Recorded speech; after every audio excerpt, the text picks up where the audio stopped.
Nako po, talagang desperado na ito. Itong si Sara Lustay Duterte. Sapagkat mga kaibigan, persahan na gusto nang lumusob at pumesto sa Malacanang itong si Sara Lustay Duterte. Ay talagang desperado na ho ito. Alright, welcome back to my YouTube channel. I'm Andy's Vlog. Mga kaibigan, heto ho, may tinit pa. Kalalabas pa lang humbalita. Ayaw pong magpabigil, talagang ayaw magpapigil nitong si Sara Lustay Duterte.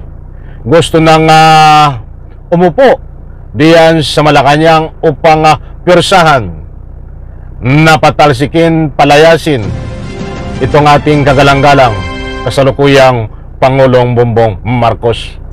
Isang like muna sa video na ito kung nagustuhan nyo. Please like and subscribe my YouTube channel. Heto, kapit mga kaibigan, talagang matinding galawan ho ito. Galawan ng malakasan sapak sa ulo. Kulang ng tornilyo, galawan ng napakalakas tama at napakadesperado na ho nitong si Sara Lustay Duterte. Sapagkat hindi ho niya makalimutan itong mga nagdaang araw na rally. Dahil ito ay umasa at nagbihis na nga na magandang bihis. Nandun sa isang lugar na naghihintay na lang ng tawag, instruction upang manumpa bilang presidente. At ang buong akala niya ho ay mapapatalsik na sa pamagitan ng rally itong ating mahal na Pangulo Ferdinand Bongbong Marcos. Subalit, hindi ho nangyari. Yan ang tawa ka dun Pinaasa ho si Sara Duterte. Kaya't lumuha ng grabe hanggang ngayon hindi ho makalimutan. Kaya't gumagantit, gumagawa na naman ho ng paraan para persahan na malusob niya at mapasok ang Malacanang at umupo at biglang manumpa. Ano kaya ang sasabihin nito kang nanumpa doon sa Malacanang kung isang halimbawa ay napatalsik ang Pangulong Bongbong Marcos? Dahil yun ho talagang kanilang adhikain na maitim na balak. Baka sabihin itong ako'y nanunumpa na ako ay hindi na magnanakaw ng pera ng taong bayan. Yun ay pawang public opinion ho, mga kaibigan. Kumusta po sa lahat? Kapit mga kaibigan, huwag po kayong aalis. Dahil dito, sa ipapakita ko po sa inyo, ibabahagi. Naku po, ay tingnan nyo po ang galawan dito ni Sara Lustay Duterte. Talagang desperado na. Ayaw ho magpapigil na talagang gusto siya na ang presidente ngayon, mga kaibigan.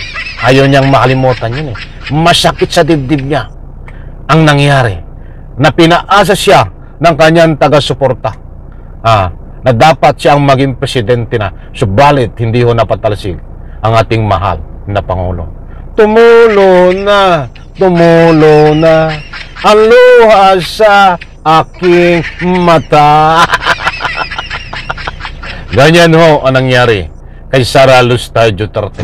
Umiiyak ho na tumutulo ang luha, mga kaibigan, dahil umasa, talagang grabing umasa na siya na ang magiging presidente nung kasagsagan po ng rally. Balit hindi ho nangyari. Hoy, eto, mga kaibigan, huwag kayong aalis. Kapanapanabik ko ito. Ito po, tingnan nyo ho. Ipa-flash ko diyan sa screen. Buhat ho sa News 5. Mainit-init na balita. Tingnan natin. Babasahin ko. Nandiyan po ang larawan ng ating mahal na Pangulo, Pangulong Bongbong Marcos. At siyempre, babasahin ko ho ang nilalaman na yan ho ay buhat dito ho sa sinabi ng ating ng Sara Lustay Duterte. Buhat sa sinabi ni Sara Lustay Duterte, mga kaibigan. Ito, yung nasa baba muna ang babasahin ko. Dapat kapag mayroon challenge na ganyan, ay isubmit mo agad ang sarili mo for drug test. Lahat ng mga nakasama nila sa parties nila nagsasabi na gumagamit sila ng droga. Vice President Sara Duterte, November 23, 2025. Nandiyan po. Nako, gusto ko munang kunin ng inyong panig. Ano ang masasabi nyo ho dito sa sinasabi ni Sara Lustay Duterte na kailangan itong ating mahal na Pangulo ay dumaan sa pagsusuri ng pinagbabawal na gamot? Diyan po sa comment section, inanyayahan ko po kayo magbigay ng anumang reaction, karapatan nyo po. Babasahin ko po ng tuluyan. Hindi ka pwedeng humindi! Yun ang sabi ni Sara Duterte. Hindi ka pwedeng humindi! Maliwanag ho, nandyan sa screen. Talagang persahan na ho. Grabe na itong garapalan, persahan na ito. Ika nga'y pagpapalayas, diyan po sa ating mahal na Pangulo. Ang ginagawa ni Sara Lustay Duterte upang siya ay umupo diyan ho sa Malacanang na bagong presidente na nangangarap po ng gising, nakatulala sa hangin. Nangangarap ng gising, nakatulala sa hangin.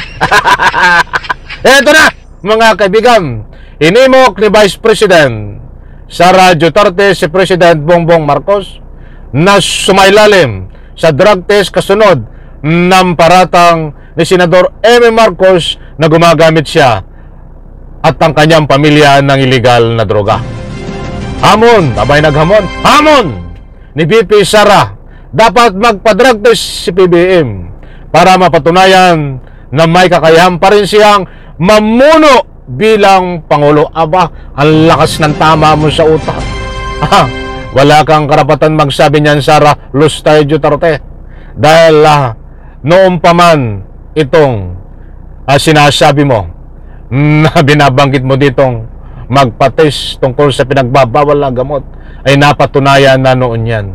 Subalit ngayon ay pabalik-balik ka na parang sirang plaka. Ikaw ang dapat magpasuri, magpatingin sa espesyalista na albularyo. Hindi basta albularyo espesyalista na albularyo na manggagamot, dapat magpatingin itong si Sara Lustay Duterte, hindi itong ating mahal na Pangulo, dahil dapat masuri ang tunay na laman ng kaisipan nito.